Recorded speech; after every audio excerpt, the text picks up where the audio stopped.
हम बचपन से हर गली, हर सड़क, हर चौराहे, हर गांव या हर शहर में ये सूचना पट्टी देखते और पढ़ते आए हैं।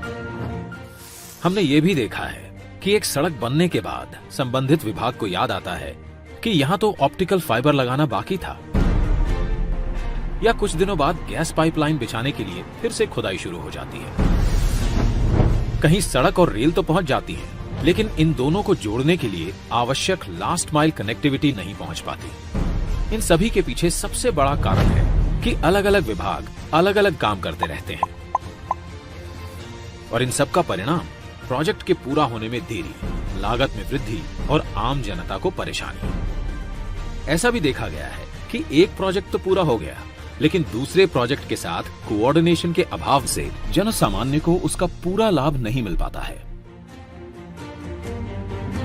आइए इसे एक उदाहरण द्वारा समझते हैं। एक फर्टिलाइजर प्लांट तो स्थापित हुआ, लेकिन उस तक गैस पाइपलाइन की व्यवस्था नहीं की गई। गैस पाइपलाइन की अनुपलब्धता के कारण वो प्लांट पूरी तरह से उपयोग में नहीं लाया जा सका, जिससे करोड़ों की लागत से बने उस प्लांट का पूरा लाभ जन सामान्य तक नहीं पहुंच सका। इसी प्रकार सड़क निर्माण का काम कई एजेंसियां करती हैं। जैसे प्रमुख राजमार्गों का निर्माण NHAI करती है। इसके बाद आगे की सड़क का निर्माण राज्य PWD करती है। दूर दराज के गांवों की सड़कें प्रधानमंत्री ग्राम सड़क योजना के अंतर्गत बनती हैं, और सीमावर्ती क्षेत्रों में सड़कें बॉर्डर रोड ऑर्गेनाइजेशन BRO बनाती है। किसी भी एक विभाग के मध्य कोऑर्डिनेशन के अभाव से लोगों तक सड़कों का पूरा लाभ नहीं पहुंच पाता। सरकार ने देखा कि इंटर डिपार्टमेंटल कोऑर्डिनेशन के अभाव से प्रोजेक्ट कंप्लीशन में बहुत विलंब होता आया है।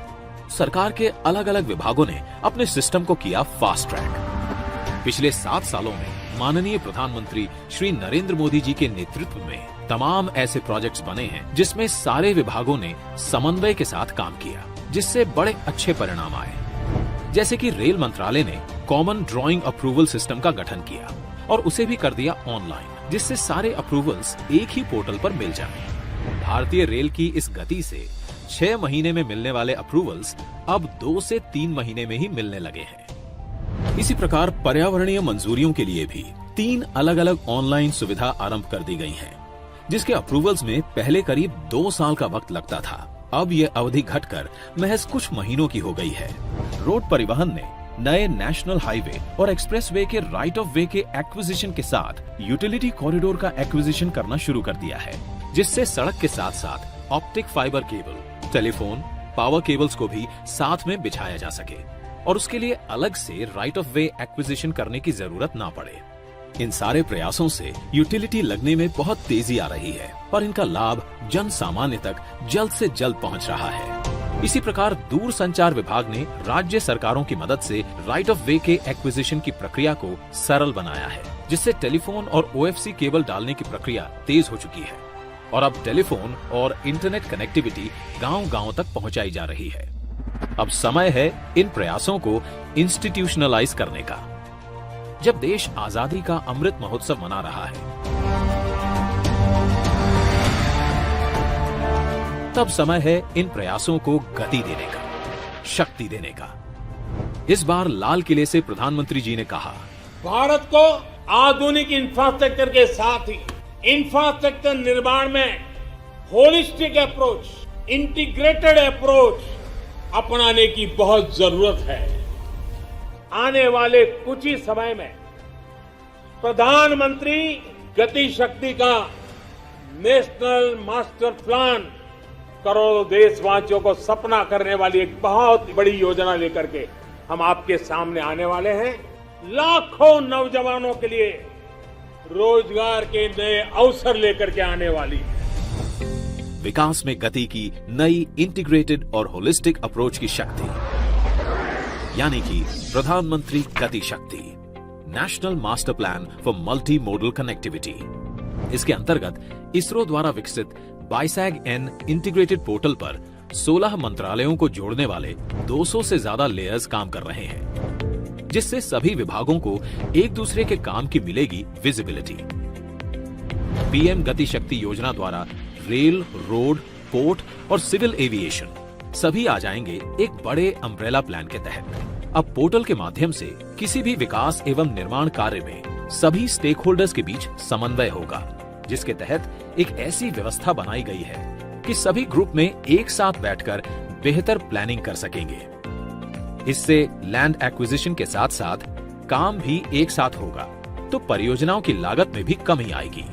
केंद्र सरकार से लेकर राज्य सरकार के विभागों तक, लोकल अर्बन बॉडी से लेकर निजी कंपनियों तक, सभी में होगा ऐसा तालमेल जो आज तक कभी नहीं देखा गया। नेशनल मास्टर प्लान से न केवल विभाग बल्कि उनकी योजनाएं भी एक छत के नीचे आएंगी, जिससे उनके अमल की गति बढ़ेगी। इसके कार्य करने की प्रक्रिया को एक उदाहरण द्वारा समझते हैं। अब जब किसी भी बंदरगाह की योजना बनती है तो वो आने वाले अगले 40 से 50 वर्षों को ध्यान में रखकर बनाई जाती है। तो इतनी विशाल स्तर की परियोजना अब सिर्फ शिपिंग मंत्रालय तक ही सीमित नहीं होगी, बल्कि सड़क और रेल नेटवर्क को भी उचित क्षमता के अनुरूप बनाया जाएगा। नेशनल मास्टर प्लान से ये भी पता लगाया जा सकता है कि कहां पर सड़क बनी है और कहां पर नई सड़क के निर्माण की आवश्यकता है। नेशनल मास्टर प्लान में हर मंत्रालय का डेटा निरंतर अपडेट होता रहेगा। यही नहीं, नेशनल मास्टर प्लान द्वारा किसी भी सामान को गंतव्य स्थान तक पहुंचाने के लिए सही मार्ग और किराए का चयन किया जा सकता है। एम्प्टी फ्लो डायरेक्शंस में ग्राहकों द्वारा माल ढुलाई में विशेष छूट ली जा सकेगी। मास्टर प्लान से संसाधनों का सर्वोत्तम उपयोग होगा, तभी तो पश्चिम भारत के प्लांट से आई खाद उत्तरी क्षेत्रों के खेतों को लहलहाएगी और किसानों में खुशहाली लाएगी।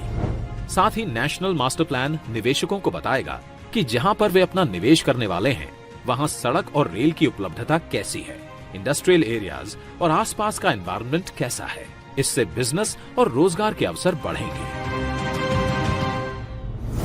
अब देश में गति की परिभाषा केवल यातायात ही नहीं, यहाँ शामिल है गति निर्णय की, गति सरकारी कार्यों की। इस प्लान को गति मिलते ही भारत में ऐसा इंफ्रास्ट्रक्चर आकार लेगा जिससे रेल से रोड पूरक हो, रोड से सी पोर्ट पूरक हो, सी पोर्ट से पोर्ट पूरक हो, ताकि रोड, रेल, बिजली, optic fibre cable, gas pipeline जैसी सुविधाओं से देश का कोई कोना वंचित ना रहे। तभी तो प्रगति में आएगी तेज गति। इंटीग्रेटेड मोबिलिटी द्वारा लोकल उत्पादों की बड़े बाजारों तक पहुंच बनेगी आसान। हमारे उद्योग भी होंगे कंपटीशन के लिए बेहतर तैयार और निर्यात होगा सुगम, और देश की अर्थव्यवस्था के चक्के तेजी से घूमेंगे। वर्क इन प्रोग्रेस बनेगा वर्क इन पेस। प्रधानमंत्री गति शक्ति, national master plan for multi modal connectivity.